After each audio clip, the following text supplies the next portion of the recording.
Hi, everybody. Hey, Derek. How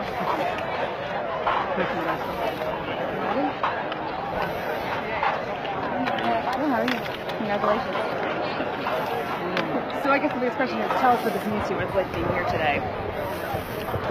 Well, it's a bit overwhelming to have the entire Corps of Cadets of West Point parade by you, and I'm still think they got the wrong guy, but I'm just kind of overwhelmed by the whole thing. It's a very I know they take this particular honor very seriously that they're giving me today, and that this doesn't happen for everybody, and I don't take it for granted one bit. I appreciate every minute of it. And Ken, your question? Gary, congratulations. Yeah. When did you feel that taking care of veterans and the military would become a big part of your life, something you'd spend a lot of your time on?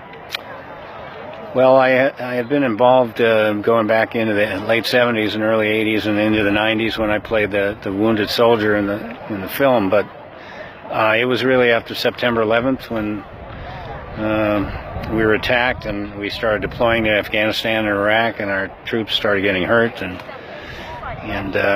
I was just I was in a lot of sort of pain after that. I felt for my country, and I felt for the soldiers and the people that were fighting, and so I just decided to start visiting them, and then I started looking for military charities to support and try to raise money for them, and then I started trying to entertain them, and it ramped up all the way into the creation of my own foundation. So it was really a kind of a three-phase process, but it was what happened on September 11th that really kind of thrust me into a new level of service, and that's kind of manifested itself into the creation of a foundation that I hope is going to be here to help our military and our first responders and our military families for decades. And Bridget? Hi. Hi, Bridget. Congratulations. And you said they got the wrong guy, but it's clear they got the right guy. With your extensive, past, I mean, do you have kind of a cause that is kind of most dear to you with regard to your foundation?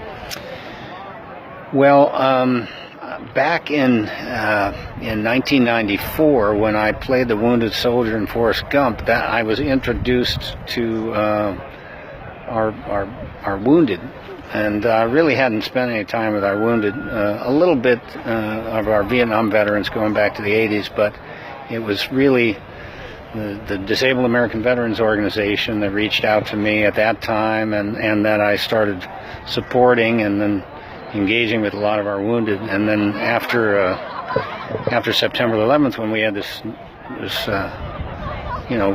wounded coming back from Iraq and Afghanistan, it became clear that there was a role for me to kind of play in supporting them and helping them and their families get through that. It's taken on a life of its own. I mean, the foundation that I created is for just over. I mean, we're in our 5th year, and we're building homes for severely wounded, and we're trying to help our Gold Star families. We have way too many of them.